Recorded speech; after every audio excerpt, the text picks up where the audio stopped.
Hi, and welcome to the show where we share the stories of the many who intersect with our healthcare system but are rarely heard from.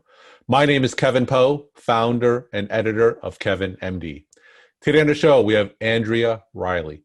She's an internal medicine pediatrics physician, and she wrote the Kevin MD article, The Challenge of Trauma-Informed Care in the Age of COVID. Andrea, welcome to the show. Thank you, Kevin. So we'll get into your article in a little bit, but first off, can you share your story and your journey to where you are today? Yes, thank you.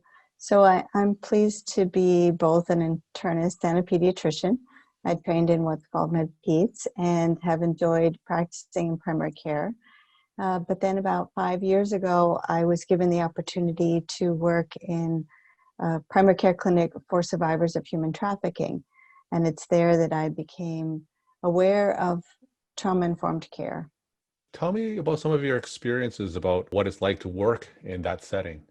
So it's very humbling, Kevin. It really is remarkably challenging at first to learn about how horrific human beings can be to one another.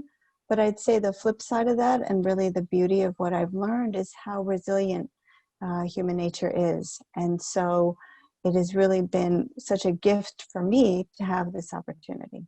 We're going to talk about your Kevin MD article in a little bit, but first off, can you share with my audience a little bit about what trauma-informed care is? Trauma-informed care is a way to have what we often call patient-centered care. So you're involving the patient right away in the process. And there are some basic tenets of trauma-informed care. There are 6 of them, in fact. It includes making sure, first and foremost, that there's safety for the patient. When we think about people who've been exposed to trauma, they've been in different scenarios where they have been abused psychologically and physically. And so they're often very apprehensive about coming into an exam room, for instance, with a closed door. So we'll give them opportunities to have perhaps the door ajar or to have someone they trust with them in the room. So safety is the first. The second precept is trustworthiness and transparency. So talking all along the way about what we're going to do and having the person take part in it. And that leads into peer support so that we come at the interview or interaction on the idea of being equals. We're both human beings, rather than there being sort of an authoritative direction where the person who's the doctor or nurse is in power over the patient. So trying to make that more equal. And then that leads into collaboration and what we call mutuality. And so again, saying, usually at this point in the interview, I'd like to do a physical exam. Is it okay if I put my hands on your back or something like that? So you lead into it and make sure that the patient is involved, and that leads into empowerment and choice. So albeit there are emergency situations, but mostly I'm coming from primary care. And so in that setting, anything that we do in that particular day is really an element of mutual agreement and choice for the patient. So for instance, the person may or may not choose on that visit to have their blood drawn because it's an invasive procedure and they're just there for the first time. And so again, giving that openness that you, instead of feeling like there's just a list of things you have to get through, being much more flexible. And then the last tenet is to have cultural, historical, and gender awareness. And so just to be aware, again, of the person you're with, where they're coming from, what their background is, and to, of course, use appropriate language and things like that. So let's transition into your Kevin MD article. How has trauma-informed care been influenced in the age of COVID-19? Yes, so I wrote this article because it really started out with a patient asking me a question. She asked me for a letter because she was having trouble wearing a face mask. She needed to travel. She was going to be on an airplane. And she wanted a letter of support from her doctor to say that she couldn't wear a mask. And of course, my initial reaction was, no, I can't write that letter. You need to wear a mask. We're in the middle of a pandemic, and you need to protect yourself and those around you. But she was very honest, and she told me where this came from. And she explained to me that 15 years ago, she had been assaulted. And one of the things that the assailant did was put his arm over her face, and she couldn't breathe at that time. And that although she hadn't thought about this at all recently, the act of wearing the mask over her nose and mouth suddenly was triggering memories of that trauma.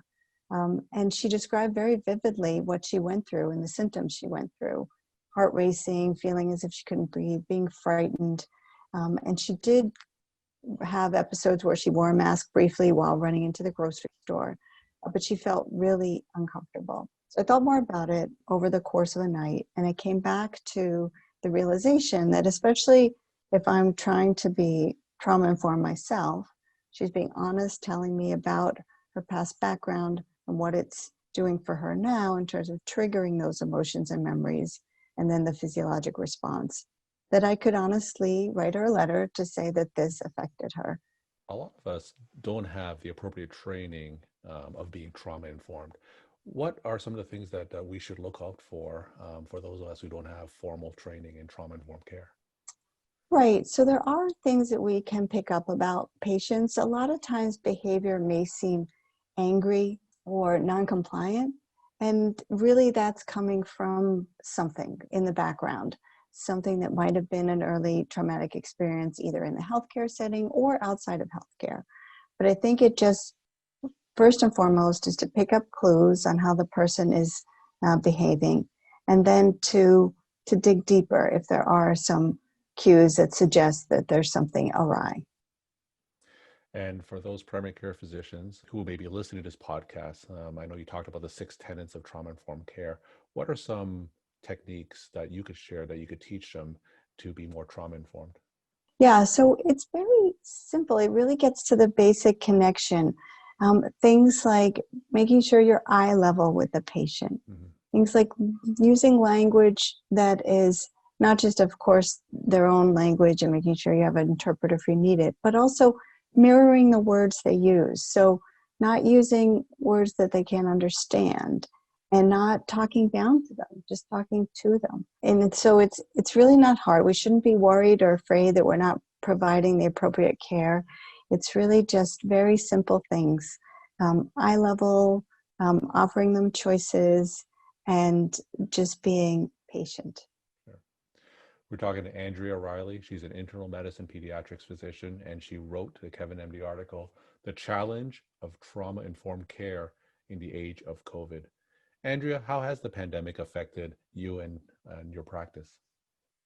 Yeah, so it's changed greatly. It's much harder. Here I am talking about being close to someone, being eye level, and yet now we're forced to be covered up with a mask, goggles. So I think it's brought forward a lot of fear on so many levels. And I think we can't take away the pandemic, but we just have to recognize for one another what we're all going through. So it's even harder in the time of the COVID pandemic, but we just have to be aware of that. So one of the things during the pandemic is the increase in virtual visits. So some of the things that you talked about earlier, how can we have that connection in a virtual setting? Right. I mean, I think that's particularly challenging. But one thing I've noticed with a lot of my trauma patients is actually they don't like doing a video visit. They don't mind talking on the phone. They find that comfortable and calming, but they do not like having a screen in front of them. And quite honestly, that's because for some of them, that's how they've been abused. There's a lot of sexual exploitation that's screened and then sold. And so unfortunately, that's in some people's background. And so I think being aware, even when you're conducting a virtual visit, to just ask the patient, do you want to do a video or do you want to do just a telephone conversation? And that is often the way to go. One thing I'll do is I'll say, well, I just want to see you for a moment, make sure you're okay, and then we can turn off the video and talk. So that's one way to do it. One of the things that you mentioned earlier in your story was your work with sex trafficking patients. Now, for those who don't have a lot of experience in the area, what are some of the signs that we should be looking out for? Yeah, so tap into any past experience you might have had with either intimate partner violence or childhood sexual abuse. So think about physical signs and symptoms. Think about unexplained bruises, things like that. In particular, someone might have marks on the face. Facial injuries are very common. So is attempted strangulation. So someone might have marks on their neck. And The other thing is there's branding that goes on, Kevin. So people may have tattoos, different parts of the body. I know that seems vague now because so many people have tattoos, but there's some symbols, sometimes a barcode, often a crown or a dollar sign that are fairly typical for traffickers to place on their victims. And if we see one of these signs, or if we have a suspicion, what's the next step? What do we do next? The most important thing is to be aware, but you don't want to make it difficult for the patient because they can be a safety issue. So the thing for all of us to be aware of is there is a human trafficking hotline that we can all access, which is akin to things like the poison hotline, where it's available for physicians just as much as it is available for patients to use. And so they can give you information, you can provide tips. I think if you have a patient in front of you that you're concerned there might be something awry or going on, you want to just say to them, I'm concerned about your safety. Please let me know if there's anything I can do to help you. Oftentimes, very basic needs are what they need. They're hungry. They haven't eaten in a while. Food deprivation is often one of the techniques that is used for control. And because of the danger of the control that traffickers have over their victims, trying to rescue them is not what we're trying to do. So we're not trying to divulge past trauma or to rescue. We're not digging deep into what's happened. We're really trying to do an immediate evaluation. So it's not an issue where you call for police. It's more of an issue of just trying to provide what you can on that day and making the patient aware that you're available in future if needed, and letting them know about the human trafficking hotline. And my final question, do you have a take-home message that you want to share with the Kevin MD audience? Yes, I would say that things are not always as they seem. For instance, in the situation I had with the patient who wasn't wearing a mask because of her PTSD, I think she was called out by many people and bad names for what people might have thought was making a statement, but in her situation was not a political statement at all. And so because things don't appear as they seem, it's our job to ask questions. And so that's what I would leave you with, is that there are a lot of invisible wounds out there and that we don't know if we don't ask. Andrea, thank you so much for sharing your expertise and your insight. And thanks again for being on the show. You're very welcome. Thank you.